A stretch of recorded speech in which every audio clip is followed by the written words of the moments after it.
DKN Sports presents the Ricardo Report, a weekly roundup of sports activity in the district. DC has a rich history of providing some of the most brightest and most talented student athletes in the nation. Join me for interviews with players, coaches, recaps on games, and information on the communities that help our student athletes exceed both on the field and in the classroom. Me and my crew will be right here in the cave weekly. It's the Ricardo Report on DKN Sports.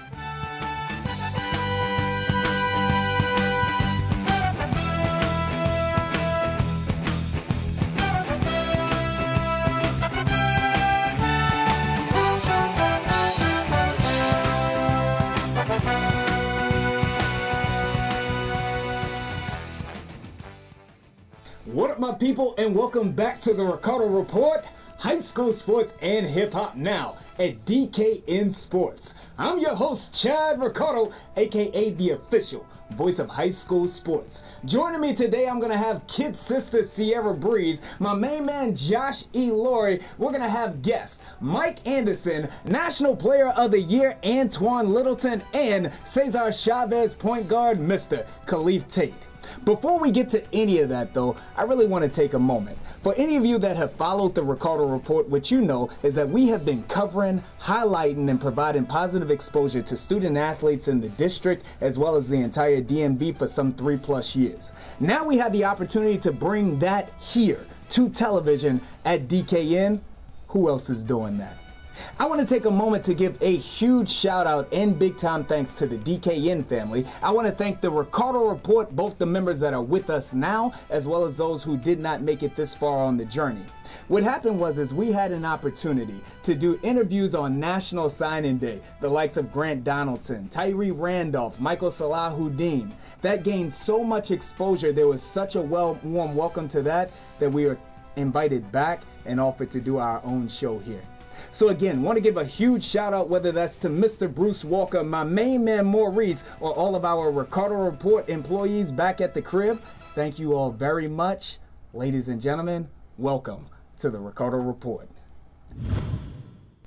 Here we go, Miss Sierra Breeze. It is now time to introduce our first guest of the Ricardo Report at DKN Sports. So our first guest here at DKN Sports is Coach Mike Anderson. That's right. Founder and president of GYFL, Mid-Atlantic Regional Scout for FBU, and former FBU Team Maryland Director. That's what's up. Mike Anderson, welcome to the cave, my brother. And it is a pleasure to be here. Absolutely. And you're familiar with Mr. Josh E. Laurie, right? I mean, you've had to kick him off a field. We didn't have Never that. Listen. I tell you what, out of everything that Sierra said about you, what we left out there is that you're also a local legend, bro. You're a hero. You're a DeMatha alum. You're a star running back there. Big-time recruit, big-time student athlete at the University of Maryland as well. And potentially, most importantly, you're my dear friend. Oh, man, thank you so much. Now, I appreciate that warm intro, bro.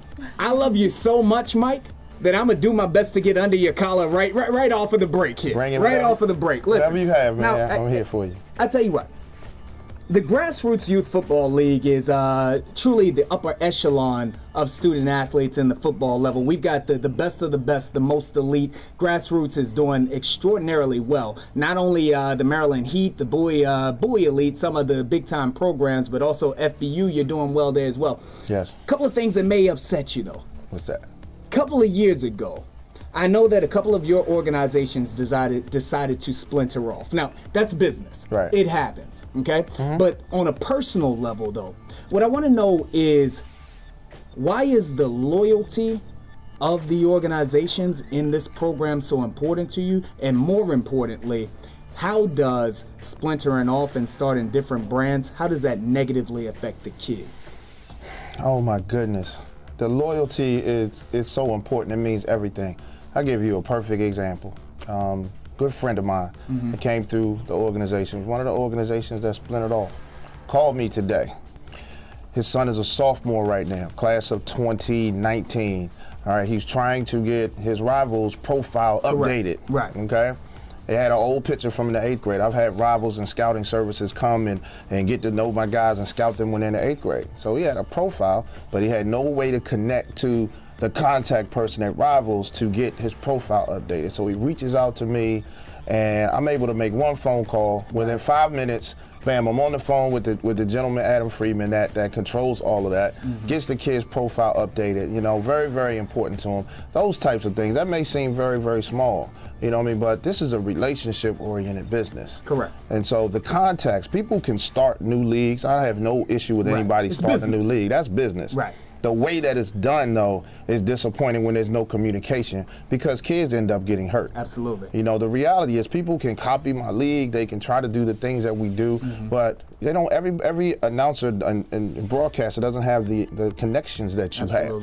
They don't know the same people that you have. They may be able to speak intelligently, articulately, but if they can't go into their phone and their Rolodex and make those connections happen, then other people are going to lose out. So what disappoints me is that how many kids miss out on the access and the leverage and the influence and the relationships that we have with every major scouting service in the country, every top high school in the area, every college that recruits this area. Absolutely. You know, so that's really what disappointed me about that. It's how many kids end up missing out by not being a part of us, and they're not going to realize it until they're 10th grade and 11th grade in high school and they don't have those offers. And really speaking of that, once student athletes do make it to that 10th, 11th, 12th grade time frame, it's time to start looking at schools. Now, one of the first things that you taught me, that you mentored me about, was the concept behind the movement, which is to say that it is good for student athletes to build their name, to build their brand here at home, and then to potentially look towards the University of Maryland, to look towards the Bowies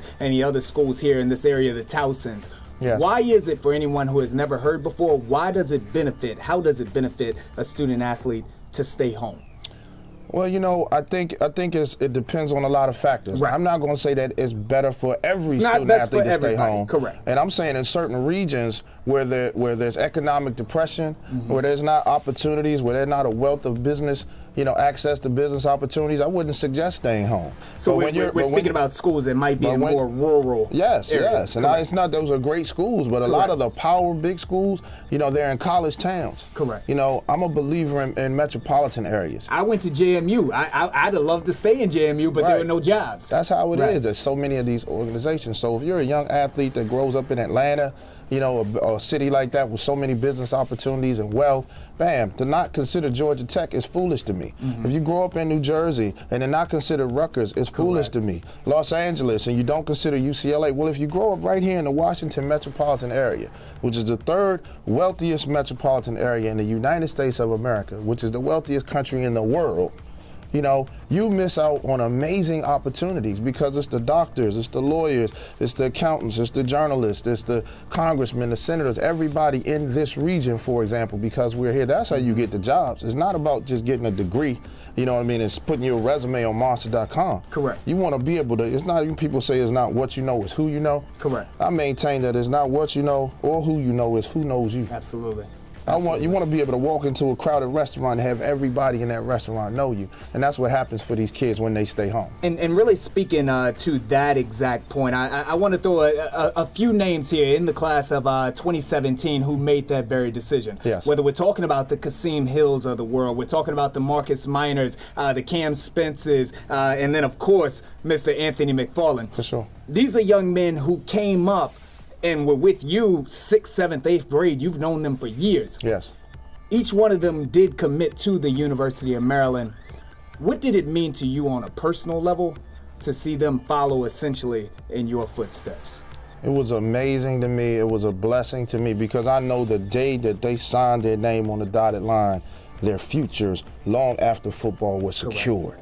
This is not about football for me. Like, I'm not obsessed with football. I'm obsessed with creating opportunities for our young men. Absolutely. So, you know, Cam and Kasim were the first two to actually make the commitment back in April. And I knew that when they did that, every doctor, every lawyer, every journalist, every accountant, everybody in this wealthy area that loves Maryland, that's praying for these kids to stay home, are going to be endeared to those young men and love those young men because they're already branded when they're in high school. Absolutely. They don't have to go to Maryland and win a championship. The fact of them making that commitment meant the doors were open to them that will never, ever be closed. And they ended up offering 9 of our alums, and all 9 of them committed and signed, and all 9 of their futures are secured, Chad. So yes, I feel great about the fact that when they were in the 6th, 7th, and 8th grade, they trusted in this vision enough And when it was time for them to make those decisions, they did that. And it's for them. It's not for Maryland. Absolutely. And the same thing's going to happen at Howard University. You're going to see the same thing at Georgetown University, Towson, Bowie State. You know what I mean? At the Division III level, you're going to see Stevenson and McDaniel College, because this is a word and a message that we're going to infiltrate throughout the entirety of the GYFL. More about football, we care about student athletes off of the field as well. No question. Sierra. So I know that you had a battle with leukemia that took your career and could Yes. have taken your life. Yes. So it's pretty amazing that we have you right now. Yes, yes. How does that experience drive you to give back to all of these young men? You know, I was always told you had to have something to fall back on. Football wasn't guaranteed, Right. and we tell kids that all the time, but I actually lived it. You know, I had it taken away from me. And I would say that it was an experience that if I could go back in time, I wouldn't change it. Yeah. You know, God spared me. You know, I found out what my real. purpose For some was. reason, exactly. So I have the opportunity now as a 29-year cancer survivor That's real. to walk into a hospital room with a 12 and 13-year-old kid that just found out he had leukemia. And every year that I live, that's another year that I can inspire them and give them hope. Because that's what's amazing. scary. When you find out you got cancer, it's like, Right. oh my God, am I going to die? That's But it's not a death sentence anymore. That's real. So I'm inspired by that. That's real. Josh. All right, back to the gridiron. Yeah. We've seen GYFL alums do big things. I mean, later we're going to have in Antoine Littleton, one National Player of the Year. Absolutely. We've got Making his commitment here on Yes, DKN yes, Sports. yes. We've got Orlando Brown over in Oklahoma. Big Made some 12. noise as a freshman. Trace McSorley up at Penn State. Killing it. Yeah, and he wasn't a GYFL player, but he came to Combine, Yes, right? yes. So, yes. with the kids making this type of impact on the national scene at every level, what do you see happening next for the GYFL? I see us going national. Here we go. I see using Maryland as a template, using the DMV as an example to show the possibilities. And I see sponsors. You know, Under Armour is our major sponsor. You know, we haven't, you know, our sponsorship relationship with them is developing. But I see them seeing what's going on at Maryland and saying to themselves, you know what, UCLA There we go. is an Under Armour school. Notre Dame is an Under Armour school. You know what I mean? So what's happening in California is a lot of top kids from California going to other schools. They're not staying home in that wealthy metropolitan area. I see us going to UCLA. I see us going to Chicago. I see us in Atlanta. I see us expanding and taking this model to other cities and blessing kids all over the place. My man. Well, Mike Anderson, you are definitely off to a great start, my brother. Thank you. Mike Anderson, our main man, friend of the Ricardo Report. Keep it locked right here. Antoine Littleton, National Player of the Year. He makes his commitment next.